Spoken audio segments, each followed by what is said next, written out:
증류주를 한번 살펴보도록 하겠습니다. 발효주를 증류시킨 것이 증류주라고 말씀드렸는데 과연 그럼 증류는 뭔가?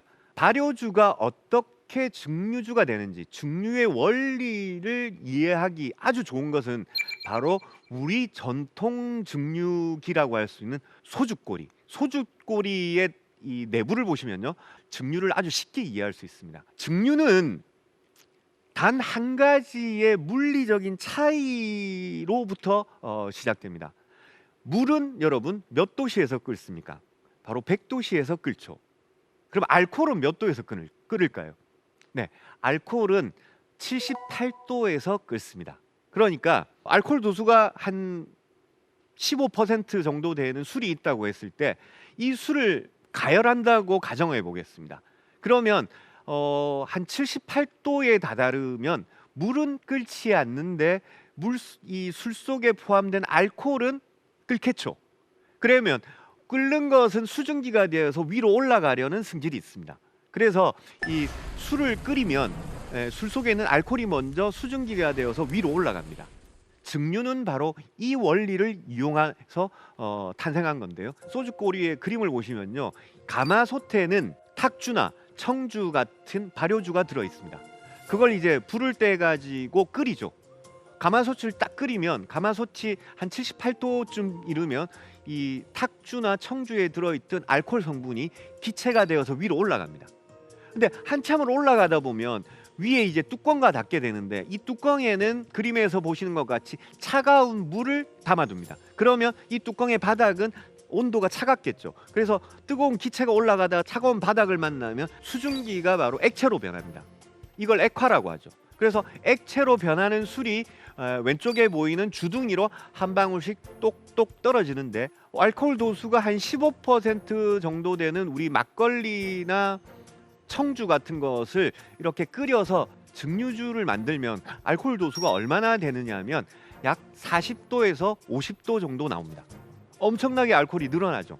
그 다음에 대신 양은 굉장히 줄어듭니다. 물이 그만큼 사라지니까. 그리고 40도에서 50도 정도 되는 이 술을 한 번 더 증류하면 어떻게 될까요? 훨씬 더 알코올 도수가 높은 술이 나옵니다. 60도에서 70도, 논리적으로 이론상으로는 한 8, 90도까지 올라가는 술들이 나옵니다. 양은 그만큼 줄어들지만 향은 그만큼 강하고 술의 알코올은 훨씬 더 강한 술이 나옵니다. 그래서 이 증류주는 알코올이 농축되어 있을 뿐만 아니라 술이 가지고 있는 여러 가지 풍미가 농축되어 있고, 그렇기 때문에 이 증류주는 우리 인간이 먹는 음식 가운데서 풍미가 아주 강렬한 그런 음식이라고 할 수 있겠습니다. 그리고 오른쪽에 보이시는 사진은 소주꼬리와 같은 증류주를 아주 크게 확대시킨 그런 대형 증류주라고 보시면 되겠습니다. 위스키를 만드는 공장에서는 이런 증류기를 아주 흔하게 보실 수 있습니다. 그런데 이제 다양한 증류주의 재미난 에피소드를 제가 여러분들께 몇 가지 소개해 드릴 텐데요. 증류주에서 가장 유명한 것은 우리에게는 물론 소주인데요, 전 세계적으로 봤을 때는 제일 유명한 것은 바로 위스키라고 할 수 있겠습니다. 그리고 위스키에서 가장 대표적인 나라는 바로 아일랜드와 스코틀랜드인데요. 아일랜드와 스코틀랜드는 아주 가깝게 위치한 두 개의 섬나라인데 이 둘은 위스키를 만드는 방식이 전혀 다릅니다. 그리고 위스키의 풍미도 전혀 다르고요. 그러다 보니까 아일랜드와 스코틀랜드는 자존심 싸움이 아주 강하고, 그래서 아일랜드는 아일리시 위스키라고 부르고 스코틀랜드 위스키는 스카치 위스키라고 따로 부르는데, 그래서 완전히 서로 다른 스타일이고 위스키 애호가들 사이에서도 호불호가 많이 나뉘는 편입니다. 그런데 아일랜드계 이주민들이 아주 많이 살고 있는 미국에서는 이 아일랜드 위스키의 소비량이 전 세계에서 가장 많습니다. 그러다 보니까 미국에서는 이 아일랜드 위스키와 스카치 위스키를 좀 분명하게 나눠야 되겠다. 그래서 미국 법률에 의하면요, 위스키라는 글자의 어미가 서로 다릅니다. 위스키에서 마지막 두 스펠링이 KEY로 끝나는 경우에는 아일리시 위스키, 그리고 마지막 어미가 KY로 끝나는 것은 스카치 위스키입니다. 그래서 여러분들 집에 되게 혹시 그 위스키가 있으면 한번 살펴보십시오. 근데 이게 이제 KY로 끝나면 아일리시 위스키, 그 다음에 KY로 끝나면 스카치 위스키인데 이게 아일랜드와 스코틀랜드에서 만들어진 위스키만 그렇게 바꿔 부르는 게 아니라 전 세계 여러 나라에서 만들어지는 위스키도 그 위스키가 어느 위스키의 영향을 받았느냐에 따라서 철자가 조금씩 다 다릅니다. 그래서 살펴보시면 아일랜드나 스코틀랜드가 아닌 다른 나라에서 만들어졌더라도 KY로 끝나는 경우에는 스코틀랜드의 위스키를 영향을 받았고 KY로 끝나는 경우에는 아일랜드 위스키의 영향을 받았다라는 것을 기억하시면 좋겠습니다. 그리고 굉장히 흥미로운 술 중에 하나가 진이라는 술이 있는데요. 이 진은 원래 네덜란드에서 만들어졌던 술입니다. 그런데 이 진이 영국으로 이제 가게 되는데 영국에 전해진 이 진은 영국 사람들에게 굉장히 인기를 얻습니다. 엄청나게 인기를 얻는데 그 이유가 진은 비교적 값싸게 만들 수 있고 아주 싼 값에 그래서 판매할 수 있었습니다. 그래서 영국에는 엄청나게 많은 진을 만드는 공장이 생겨나고 그리고 진을 판매하는 술집들이 생겨나게 됩니다. 그러다 보니까 영국 사람들은 너도 나도 진을 마시기 시작했고 1700년대 초반에는 영국이 굉장히 도시화가 빨리 일어나던 지역이어서 서민들이 살고 있는 지역들은 생활 환경이 정말 형편없었습니다. 특히 제일 문제가 뭐냐면 식수였던 거죠. 물이 이제 사람들이 먹기에는 정말 너무너무 안 좋을 정도로 식수가 형편없었는데 이렇게 증류주를 만들 때는 물을 끓이기 때문에 아무래도 그냥 마시는 물보다는 오히려 술이 더 안전했습니다. 그러다 보니까 영국 사람들은 싼 값에 구할 수 있는 진을 물 대신 마셨습니다. 근데 이게 남자만 진을 그렇게 마셨던 게 아니고 남녀노소 불문하고 누구나 진을 너무너무 좋아했습니다. 그러다 보니까 영국 전체가 이 진에 취하고 있었는데 그걸 아주 상징적으로 보여주는 것이 바로 윌리엄 호가스가 그린 진의 거리라는 제목을 가진 판화입니다.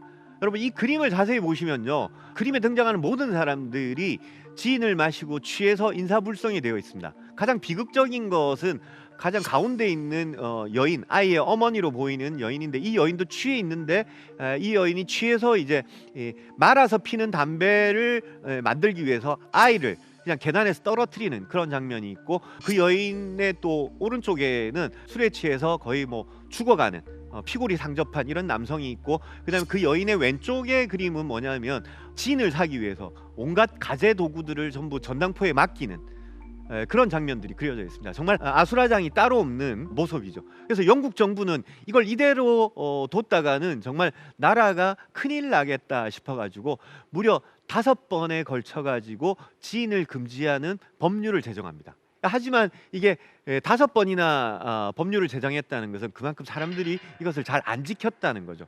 그런데 이제 마지막 5번째 법률이 제정되고 때마침 이 5번째 법령이 제정됐을 때 영국이 엄청난 흉년을 맞습니다. 그러다 보니까 더 이상 진을 만들 곡물이 사라지면서 영국에서 이제 진도 이제 점점점 사라지는 거죠. 근데 이 진은 이렇게 몹쓸 술이었다가 나중에 칵테일이 개발되면서 진토닉이나 마티니나 이런 술 칵테일이 개발되면서 진은 아주 악명 높은 술에서 다시 이 고급스러운 사교를 위한 술로 변하게 됩니다. 그래서 진은 아주 다양하게 변화를 했다라고 보시면 되겠습니다. 그 다음에 또 한 가지 술은 바로 보드카입니다. 보드카는 러시아를 아주 대표하는 술로 알려져 있죠. 그래서 이 러시아에서는 이 보드카를 만들 때 다른 증류주와는 지향하는 바가 전혀 달랐습니다. 러시아에서 처음에 보드카에 붙였던 이름이 뭐냐면 지즈넨니 바다였습니다. 러시아어로. 이 지즈넨니 바다는 러시아어로 뭘 뜻하냐면 바로 생명의 물이었습니다. 지즈넨니가 생명을 뜻했는데 이것도 너무 길다 싶어서 나중에 러시아인들은 그냥 바다라고만 불렀습니다. 러시아어로 물이 바다이기 때문입니다. 그러다가 이 바다에 또 다른 러시아의 애칭인 보드카로 부르면서 오늘날 보드카라는 이름이 정해졌는데요. 물이라는 그 술 이름에서 알 수 있듯이 보드카는 무색, 무치, 무미를 지향합니다. 오로지 고도의 알코올만 담겨 있으면 됩니다. 그래서 러시아 사람들은 이 보드카를 아주 철저하게 증류를 하고 증류를 한 다음에는 여러 단계에 걸쳐서 요가를 시킵니다. 그래서 모든 맛과 모든 향을 다 잡아버립니다. 그래서 결국에 나온 것은 뭐냐면 물과 같은 고도의 증류주가 됩니다. 이게 바로 러시아 사람들이 지향하는 좋은 보드카의 조건이고, 그래서 여러분들 보드카는 흔히 감자로 만드는 술이다라고 알고 계시는데요. 어차피 결과는 고도의 알코올만 되면 되기 때문에 오늘날 보드카는 감자뿐만 아니라 다양한 곡물로 빚고 있습니다. 그래서 이 보드카는 아주 도수가 높고 순수한 술이기 때문에 냉동실에 재워 넣어도 아무리 둬도 얼지 않습니다. 그러다 보니까 이런 이미지가 러시아의 추운 이미지하고 만나서 보드카는 아주 차게 마시는 술이다라는 이미지가 만들어지게 됩니다.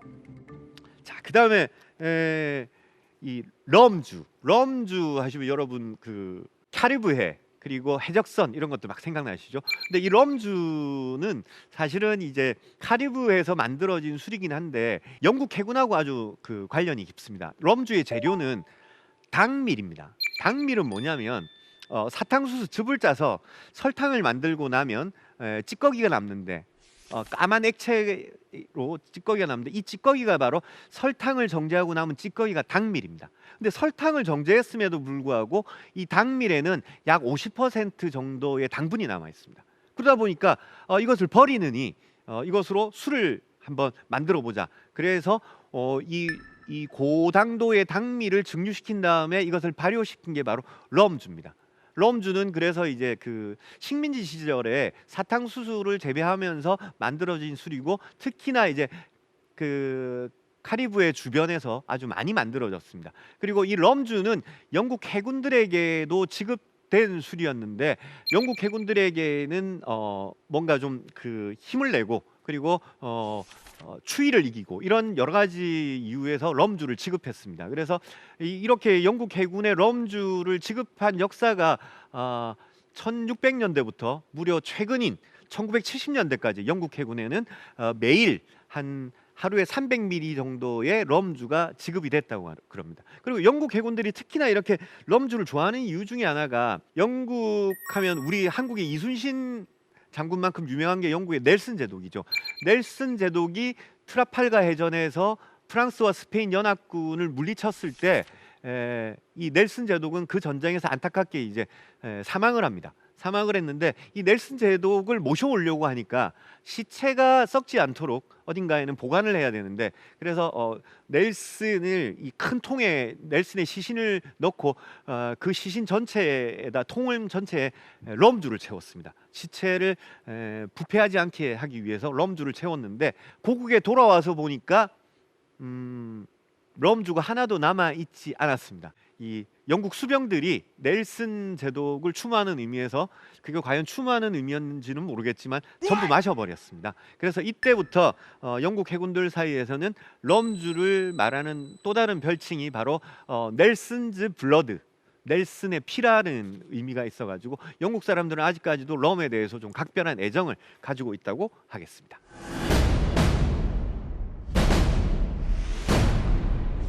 코로나 초창기에 아마 여러분 이런 그 이미지들을 보셨을 텐데요. 이 괴기스러운 복장은 14세기에 흑사병이 유럽 전체를 뒤덮었을 때 흑사병을 치료하는 혹은 환자들을 진단하는 의사의 복장입니다. 그래서 흑사병 의사라고 불리는데요. 새 부리처럼 길게 생긴 이 부리처럼 생긴 마스크는 일종의 공기를 접촉하지 않기 위한 방독면 역할을 했습니다. 그리고 오른손에 들고 있는 지팡이는 환자를 이렇게 직접 만지지 않고 멀리서 이렇게 떨어져서 환자의 상태를 살피기 위한 도구였습니다. 흑사병 의사의 모습이 이렇게 괴기스럽게 그려져 있습니다. 당시에 굉장히 암울했던 상황을 보여주는데요. 이 흑사병은 순식간에 유럽 전체로 퍼지면서 당시 유럽 인구의 3분의 1에 해당하는 2,500만 명에서 3,000만 명이나 되는 사망자를 냈습니다. 우리가 코로나를 겪으면서 이렇게 의학기술이 발달해 있는 상황에서도 코로나가 무섭게 느껴지는데 당시 중세 유럽에서 흑사병은 얼마나 무서웠겠습니까? 그러다 보니까 사람들은 공포에 질렸고 공포에 질린 사람들은 뭔가 위안을 찾을 수 있는 거리가 필요했습니다. 그런데 증류주는 여러분 40도 50도 되는 증류주는 불을 붙이면 파란 불꽃이 일어납니다. 당시 유럽 사람들은 이 파란 불꽃이 뭔가 신령한 기운 혹은 인간을 치유해 줄 수 있는 특별한 힘이 있는 존재다라고 믿었습니다. 그래서 유럽 사람들 사이에서는 증류주를 마시면 이 흑사병을 피할 수 있다라는 낭설이 퍼지면서 증류주 산업이 엄청나게 성장하게 됩니다. 그래서 와인을 증류시킨 브랜드나 맥주를 증류시킨 위스키 같은 술이 오늘날 유럽을 대표하는 술이 되고 엄청나게 성장할 수 있었던 것은 아이러니하게도 흑사병과 관련이 있다라는 점입니다. 자, 그 다음에 대항해 시대를 가능하게 해줬던 것도 술의 도움이 컸습니다. 사실 이 중세 유럽에, 그러니까 1400년대에서 1500년대에 6개월씩 바다에서 이렇게 항해를 하려 그러면 가장 중요한 건 먹는 거죠. 먹는 건데 정말 먹을 게 없었습니다. 먹을 거 해봐야 이제 아주 그냥 벽돌처럼 딱딱한 빵, 그리고 이 소금에 아주 짜게 절인 생선이나 돼지고기, 이런 것들이었는데, 벽돌처럼 딱딱한 빵과 소금에 절인 아주 짠 생선을 그나마 맛있게 먹게 해줄 수 있었던 것이 바로 와인이었습니다. 이렇게 이제 배 밑바닥에 나무통에 채운 와인을 가득 실어서 항해를 했던 거죠. 근데 이렇게 하면요, 배의 밑바닥을 이렇게 무거운 술통으로 채우면 배의 무게 중심을 아래로 가져가기 때문에 일종의 평행수 역할도 했습니다. 그리고 나중에 올 때는 술을 다 먹고 빈통으로 올 때는 여기에 이제 그런 정복지에서 약탈한 다양한 화물들을 싣고 오겠다라는 그런 계산이었는데, 문제는 이 와인이 약 15도 내외의 알코올 도수를 갖고 있기 때문에 장기 항해를 하다 보면 와인도 쉬어버리거나 상해버립니다. 그래서 장기 항해를 위해서 이 와인을 좀 오래 보관할 수 있는 방법이 뭐가 있을까? 그래서 이제 유럽 사람들이 개발해낸 방법 중에 하나가 알코올 도수가 약 15도인 와인에 이 와인을 증류시켜서 만든 증류주인 브랜디를 조금 섞으면 어떨까? 그래서 브랜디를 조금 섞었더니 약 22도 정도의 와인이 됐습니다. 이런 와인을 주정 강화 와인이라고 합니다. 뭐 마데이라나 세리주나 이런 술들을 말하는데요. 22도가 되니까 와인이 썩지 않는 겁니다. 왜 그러냐면요, 20도, 알코올 도수가 20도가 넘어가면요, 술을 발효시키는 효모균뿐만 아니라 모든 균들이 사실은 사멸합니다. 그래서 주정 강화 와인은 대항해 시대 때 장기 항해를 하는 선원들에게 유일한 즐거움이었고, 물 대신 그들의 갈증을 풀 수 있는 그런 음식이었다라는 거. 그래서 대항해 시대에는 와인이 정말 중요한 항해 도구였다라는 거 기억하셨으면 좋겠습니다. 그리고 굉장히 희한한 술입니다. 이 술을 좋아했던 화가나 문학가들의 이름을 제가 한번 불러드리겠습니다. 고흐, 보들레르, 랭보, 마티스, 모파상, 고갱, 모네, 드가, 피카소, 해밍웨이, 오스카 와일드.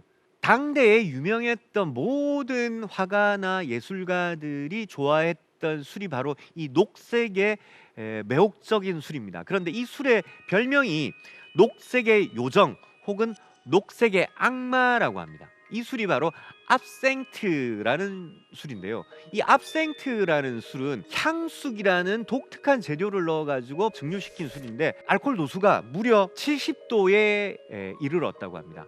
그래서 그냥 마시지는 못하고 물을 타서 마시는데, 이 압생트는 아주 독특하게 그냥 증류됐을 때는 아주 초록색의 투명한 빛깔인데, 물을 섞을수록 아주 탁한 하얀색으로 변해갑니다.